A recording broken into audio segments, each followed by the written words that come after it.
अनीता जी ने जल्दी से बर्तन का ढेर धोना शुरू ही किया था कि मन्नू भागती हुई अंदर से आ गई।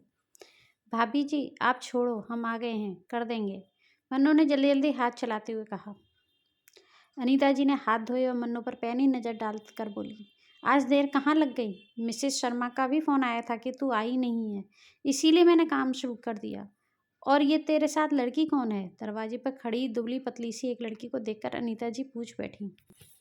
मन्नू ने हंसकर जवाब दिया, हमारी बहू रिया है भाभी जी। पिछले हफ्ते दीपू का ब्याह कर लिए थे ना हम, तुम्हें बताई तो थी। आशा मैम साहब के पैर छुओ। मन्नू ने बहू को आदेश दिया। बहू ने चुन्नी सर पर ली और अनीता जी के पैर छू लिए। अनीता जी ने जीती रहो कहा और बहू को भरपूर नज़रों से देखा। फिर मन्नू से बोली, तुम लोगों में सूट पहन लेते हैं क्या शादी के बाद?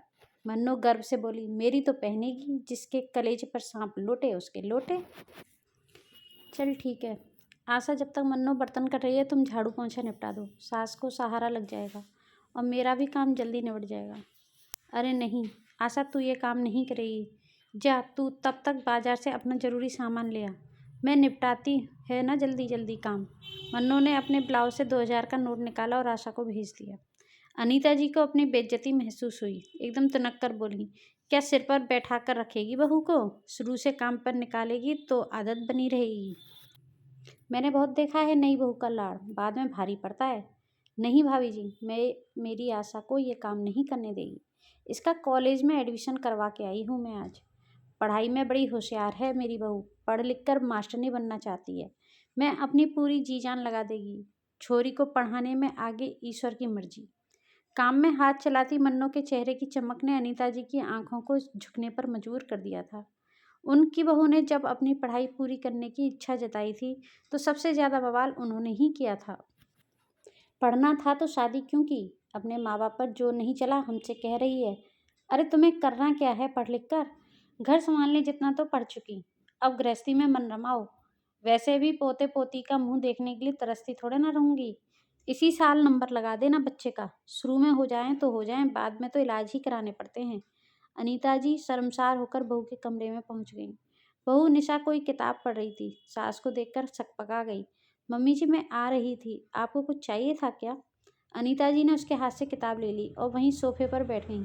निशा के चेहरे पर हवाइयाँ उड़ रही थीं। अनीता जी ने प्यार से पूछा, क्या पढ़ना चाहती थी तुम बहू?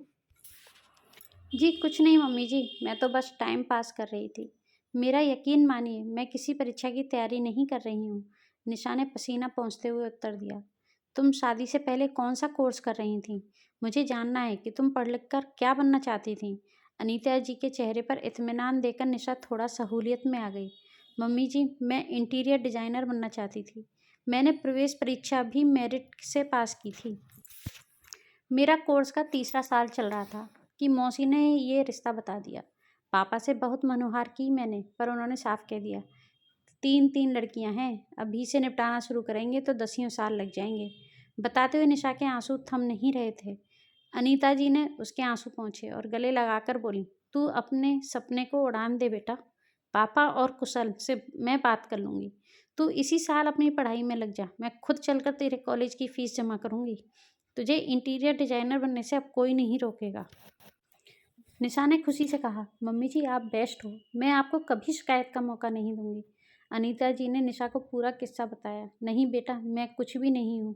आज मन्नू ने मुझे एहसास दिलाया कि नए फैशन के कपड़ों और रहन सहन से इंसान मॉडर्न नहीं बनता, इंसान मॉडर्न बनता है अपने विचारों से। आज मन्नू की बातें सुनकर मैं अपने आप को बहुत छोटा महसूस कर रही थी। मन्नू की प्रगतिशील विचारधारा ने आज मुझे भी मॉडर्न बना दिया बेटा, और एक बहू के सपने को नई उड़ान का अवसर भी दिला दिया।